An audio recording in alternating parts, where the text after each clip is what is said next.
Thanks for tuning in to Real Estate Mavens, Real Estate Uncovered with Michelle and Aly. So I'm glad that you're here today. I'm so glad that we're doing this podcast because I think it's so important to kind of really lift the veil on real estate. There's so many moving pieces to purchasing or selling a home that I feel like a lot of maybe sellers and buyers don't know the nuts and bolts of the process. Mm-hmm. So I'm happy that you're able to sit with me and we can help educate people on, the stuff that they need to know, because ultimately for most people, buying real estate is the most important or the highest priced item that they purchase in their lifetime. And for a lot of families, it's their legacy that they leave behind. Absolutely, yeah. And it's kind of in this era of the internet, there's so much information out there, but it's like completely out of context. Sorry. Yes. You said internet. I was thinking of like... Should I have been like dial-up internet? The worldwide globe? No. Oh, I'm sorry. What is it called? Google? No, yeah, Google. Safari. I don't know. Yes, no, I'm sorry. The world... I knew an agent that lost a listing because he used the worldwide internet in his listing presentation. Really? Yeah. World Wide Web? Yeah. And they were like, how old are you, 80? So, okay.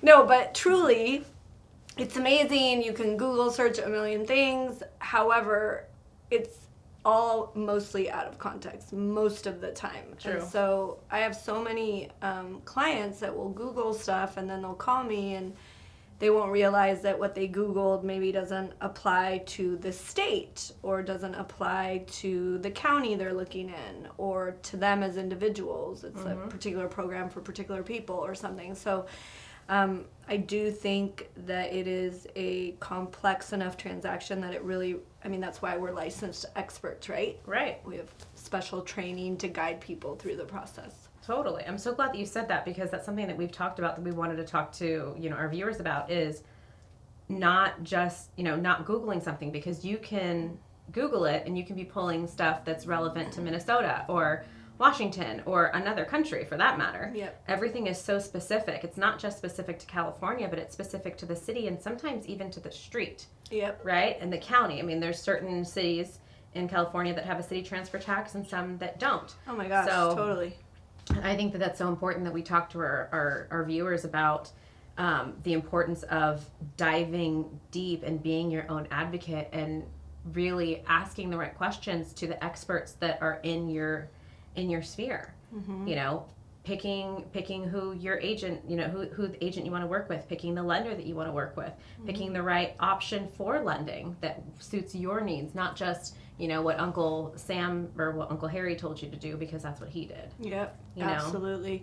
Yeah, and it can happen to any of us. Right. It's not about how intelligent you are. Totally. I always say all the clients I work with are extremely bright. We live in an area that's mostly professionals are doing real estate transactions here, so they're educated, right, intelligent professionals. So it has nothing to do with how smart you are or anything like that. There's just a lot of information taken out of context. Right. And so it is so important to have a professional that you trust guide you through the process. And some of it might be right, half of it, none of it, all of it. You want to be sure, because like you said, it's oftentimes, I think for most of our clients, real estate is one of their biggest assets, if not their biggest asset, and the biggest amount of debt they have to carry. And like you said, I love what you said about it being their legacy. That is very true. Yeah, thank you. I think, so from your perspective, so being a lender, if you had a friend that were to come to you and say, hey, I want to buy my first home, what would you tell them the first step would be? Well, the first step from a lending perspective on my side of the fence is you have to know what you can afford. Because I always tell clients, like, it's not fun to go out there, shop, be excited, fall in love with something, get emotionally attached to the idea of a particular community or house, only to then find out it's outside of your range of affordability. Right. So it's really hard to unsee a really cool house that you fell in love with, right? Right. And you compare every other house you look at to that house. Right. So what I always tell clients is it's so much better to go through the numbers first, know what you qualify for, which is one thing that matters. Right. And then the more important thing I always tell people is what are you comfortable with? Because I might be able to qualify you for a $2 million house, but you only feel comfortable having payments of a $1 million house. Right. So not only like what do you qualify for, but what are you comfortable having as your housing payment?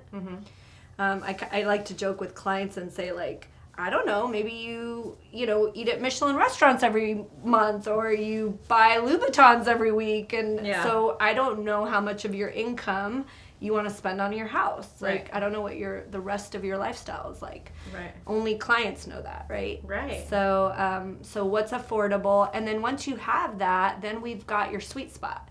We've got your target purchase price. And then you can go to market and be like, okay, this is what I'm hoping to find something in this price range. Totally. So at least it gives you a really good like guidance, I feel like. Perfect. I would say the same thing. I mean, any buyers, any clients that I have that are looking to purchase, I always, like, obviously I want to sit down with my clients and I want to have like an organic conversation about them and their lifestyle, who's going to be living with them, what does the next 10 years look like, and really get a feel for what their lifestyle looks like so I can help find the right city, the right neighborhood, the right community, the right, home and property for them. But before I do that, it's so important to me as an agent to make sure that I pair them up with a lender that, that they work with, that they enjoy working with, so they can do all the things that you just said. Yeah. Because I would hate to start showing them houses and, or on the flip side, we just came from a market. It was slow. It was definitely a seller's market. There wasn't a whole lot going on, but given that we're going into an election year, we're anticipating the market picking up. Yep. Right? So when that happens, we're going to have, assuming interest rates come down, we're going to have more buyers that are getting serious about buying because they were holding off in 2023. It's so important that when you go in to start shopping for homes, you're prepared. Yeah. Because I would hate to bring my client to a house, know what they can afford, right? So let's say that they know what they can afford, they talk to a lender, and they know what their price range is. But it's so important that they're prepared with, their pre-approval and being fully underwritten. That way when they go in, they're not waiting and they can shorten the escrow period and they have more in their pocket in terms of negotiation. Yeah. And they come in with a strong offer. Yeah, well, I love that. It's funny because I'm listening to you talk and like all these light bulbs are going off in my head of like all these avenues we can go deeper down into. But I always talk to buyers about being as competitive as possible when you find that house. Yeah. And being prepared is so key, because if you're not prepared, I tell them, I guarantee you there's going to be 5 other buyers that like that same house that did prepare. Right. So now you're competing against people that prepared, and you can't compete at the same level. Right. And I feel like a lot of clients don't understand that it is not always about price. A lot of times multiple buyers will come or arrive to the same price they're willing to pay for a property. So maybe we can talk a little bit like what are the other things that make buyers competitive outside of price? Because I feel like people just only think about price. That's so true. So what would you say is like you just got a house into contract today. Yeah. You looked at 7 offers, right? Right. So you had 7 people competing for this house. Can you share a little bit, like, what's that process that a seller goes through in deciding who to say yes to?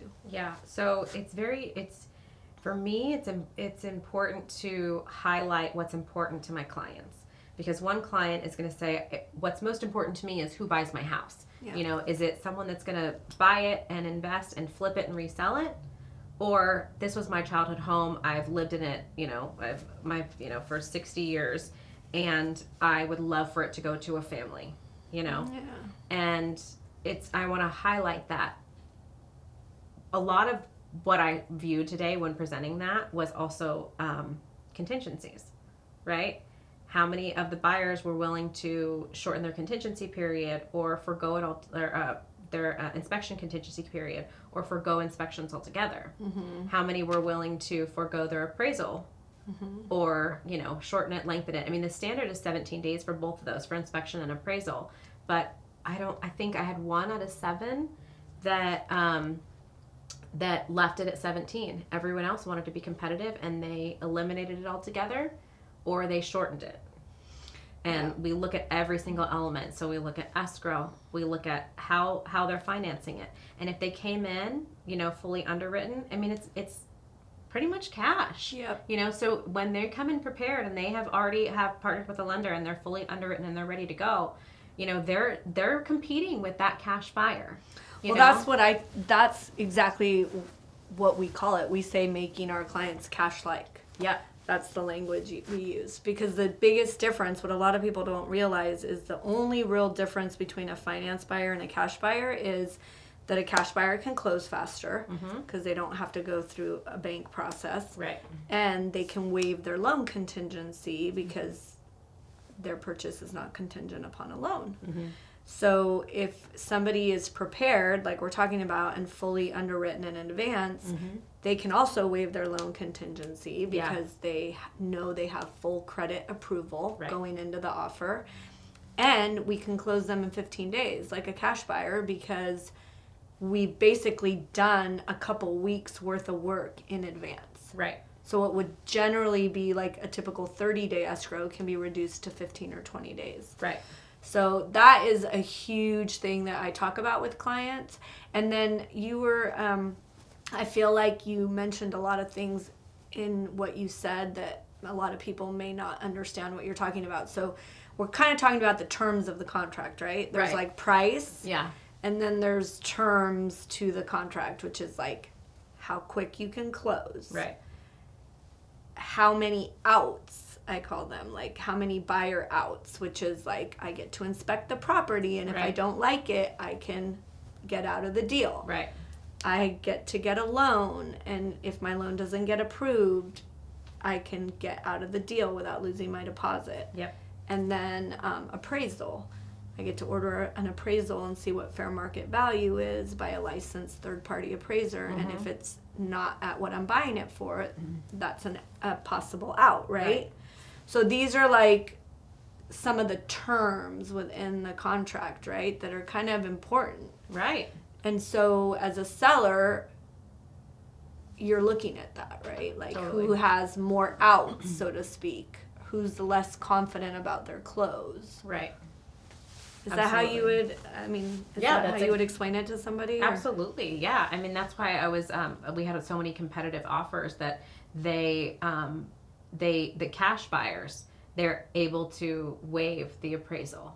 And that was something that I was talking to my clients about is, this is how many days they have to get an appraisal done. But if they say, no, thank you, then to them, the house is more important than what the appraisal is. So regardless, for them, they don't care what it appraises at. They're going to pay what they want to pay because the value is in the home, you know? Yeah. So that's a really important thing. I don't think a lot of buyers realize how they can make themselves look attractive to sellers outside of just price. Right. I feel like we're a very price-centered kind of culture. Right. Is there anything else that you feel like, well, we talked about what they should do on my end, like on the realtor side, what would you say is the first thing a buyer should do? Or a seller for that matter, but I'm sure they're not the same. I don't know. Yeah, no. What do you think a buyer that's thinking or getting curious about becoming a homeowner, what should they be doing aside from talking to somebody like me? Well, first and foremost, they would talk to someone like you. That's the number one thing that I tell all my clients to do is make sure that you get partnered up with a lender. And secondly is let's talk about your lifestyle. Let's sit down. I want to talk about your family. What do you do? Where do you want to be? And then make sure that I specialize in that area, because I specialize in the South Bay and specifically, Palosverdes, right? Luckily for me, I grew up pretty much everywhere all over the South Bay between Torrance, Lamita, Sanpedro, and PV. a little bit in Newport, so I'm very familiar with all those areas. But I would be doing a disservice to my clients if we did that interview process and their likes, wants, and needs didn't fit the communities that I specialize in. Right.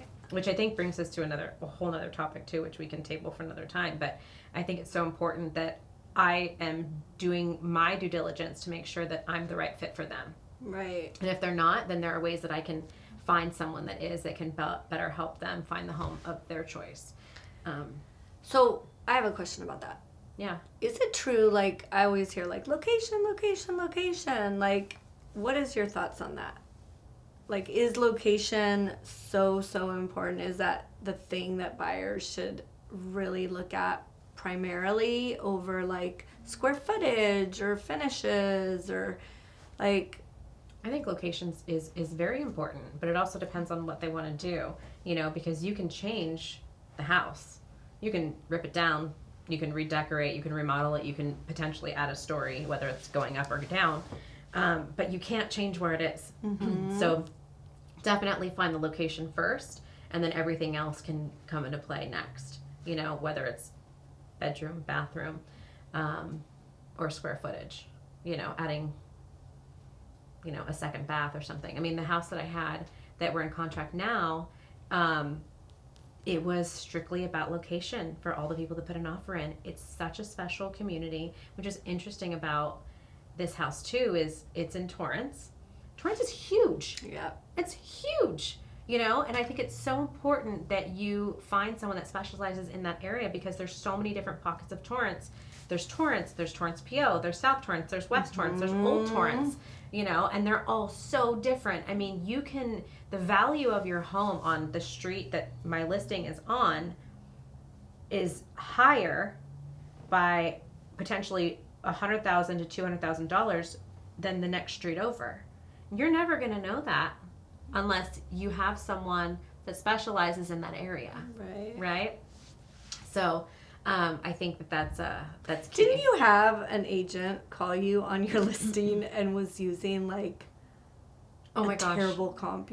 Oh my gosh, that was the funniest. Yes. So I was actually talking to a client yesterday, and it was another agent that was trying to get him to sell his house. So this agent, and this is, part of what we do. A lot of people don't know that in real estate, obviously we're 100% commission, right? And so in order to drum up business, we work off of referrals, or we go find our clients, whether that means door knocking, mailers, talking, phone calls. So this particular agent called, this homeowner, and was putting together comparative market analysis and said, "Hey, what is that?" Sorry, thank you. A CMA, or a comparative market analysis. It's basically comps.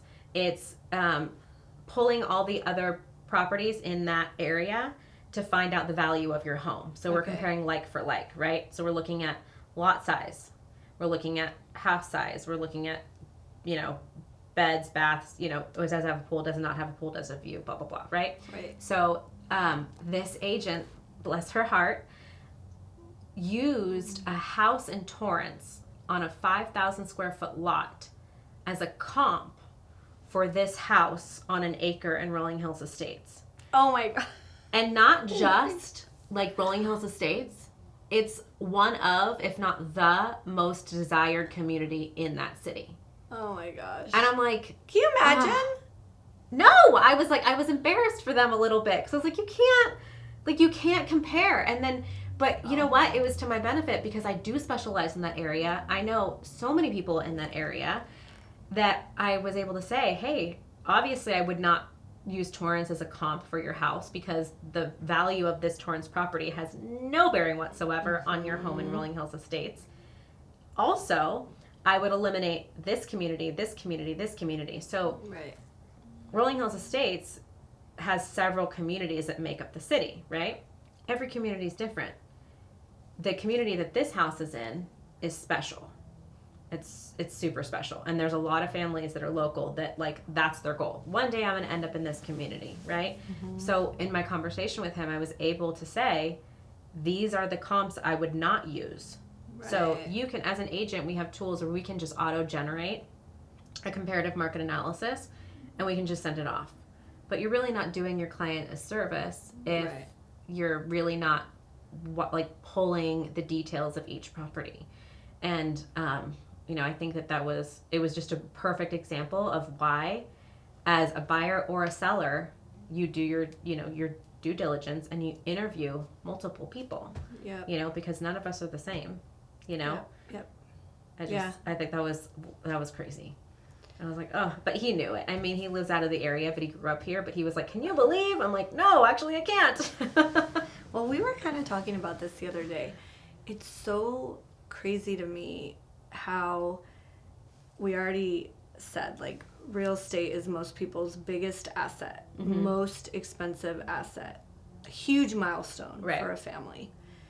Yet, like, they will just hire, like, their cousin who does it part-time and just got licensed yesterday, or the person they see, like, on the grocery cart flippy thing where the kid sits, like, and I'm just like, you wouldn't pick a doctor that way. Right. You wouldn't pick, we were just talking about how I drive an hour for my eyebrows. Like, you wouldn't pick, like, a dentist, a hairdresser. Like, you asked for a ton of referrals. Before we did this, I'm like, where do you get your nails done, right? Yeah. Like, you get references, you interview, you look them up. But for some reason, I feel like in real estate, like, a lot of people don't do that level of due diligence. Right. And it's kind of just bizarre. Yeah. Like, why? I don't know. I don't get it either. I don't know. It's so funny. It's so funny. I mean, I'm on the other side where I'm like, please interview me. Yes. I want to be in front of you. I want to talk to you. I want to get to know you, because you get intimate with your clients. I mean, you spend a lot of time together.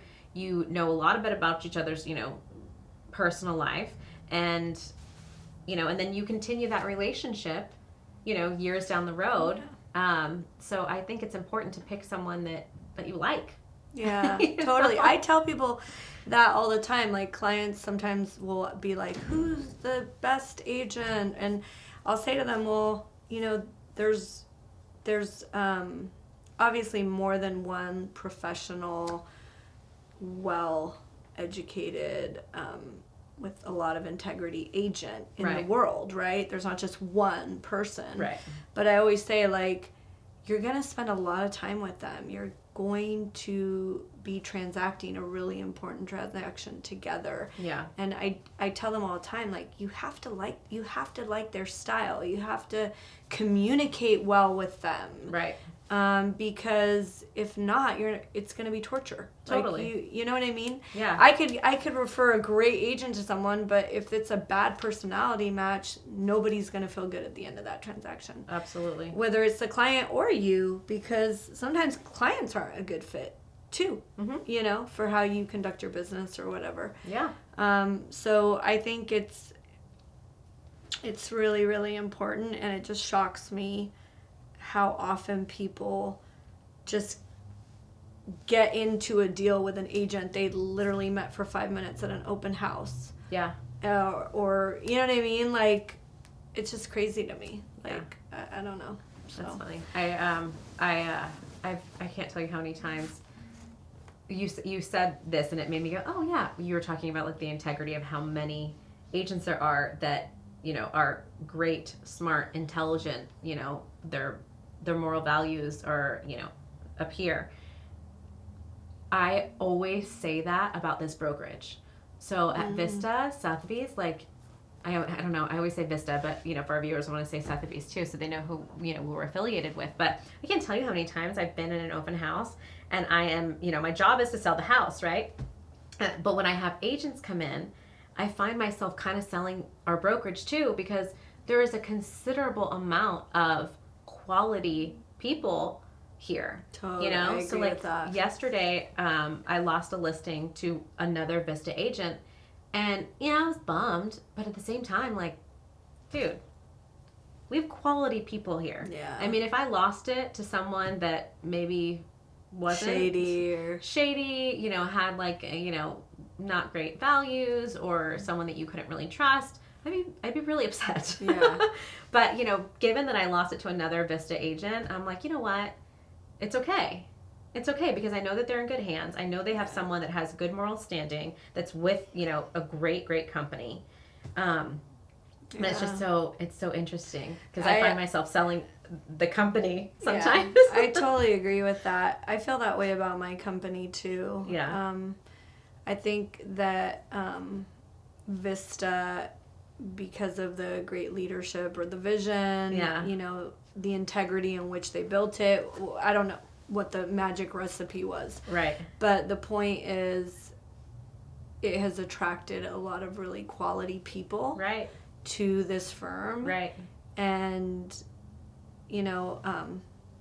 what's that saying? I'm trying to think of, iron sharpens iron. Oh, you know what I mean? Like, yeah. When you're around good people that are professional, knowledgeable, have good business ethics, you're held to that higher standard. Totally. And we lift each other up, too, which is great because it's interesting because it's 100% commission-based business. Yep. So when you're working with someone who really is your competitor, and they're like, "Hey, what can I do to help you?" Yeah. I'm sorry. What? Like, I don't know. Like, it's such a cool environment to be a part of. It's such a cool company to be a part of when people are actually cheering you on and they're genuinely wanting to see you win and genuinely wanting to see you succeed, even though on paper they're your competition. Yeah. It's just cool. So I really thank you for your time today because I feel like we wanted to start this because we wanted to create transparency for people when they're buying and selling. Yes. So they have a clear picture of what they're doing because there's so much to lending and there's so much to being a realtor. So much. That it's hard to fully understand it if you're not the expert, right? Yeah. But I feel like it's our job to make sure that we educate our clients to the best of our ability. So I feel like we covered quite a bit today. We covered. I know we're there's just so much to get into when it comes to real estate, and I'm excited to kind of get a little more granular and a little more focused on, whatever topic we feel like is important to share with our viewership. Yeah. But for me, I'm excited to be a part of this. I'm excited to do this with you. Me too. Because A, I enjoy your company and you're so fun.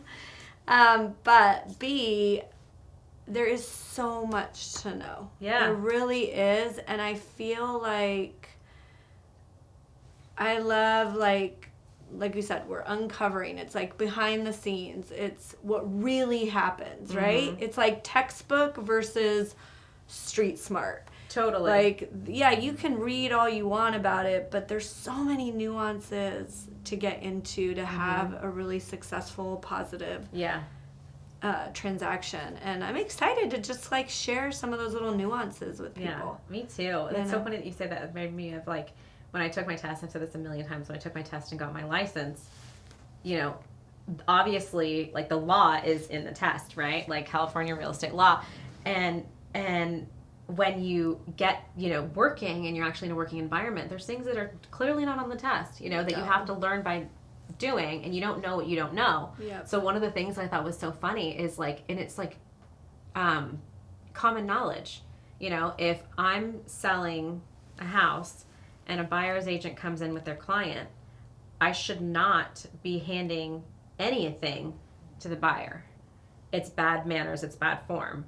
I should be handing it to the buyer's agent, who then hands it to the buyer. And that's not a test. How are you supposed to know that until you know that? Yeah. So, some new agents make that mistake, and you don't know until you don't know. Yeah. So, and even if it's I'm here and here, you would think that if you're the buyer, I would go like this, but I have to hand it to this person to hand it to you. Just so funny. So I'm glad that we're going to dig deep and talk about the things that no one really knows and uncover real estate. Yeah, and I think as professionals, and this probably happens in every profession, not just ours, but everything is we're doing it all day long, right? We are marinating in real estate transactions 24/7, 365. And we don't realize that like acronyms slip off our tongue, and Totally. we just think like everybody knows what that means, or Yeah. you know what I mean? Like we think like, well, of course everybody knows this. Yes. And actually, it's not true at all. Yeah. Most people don't know it. And again, I always like to say it has nothing to do with your IQ,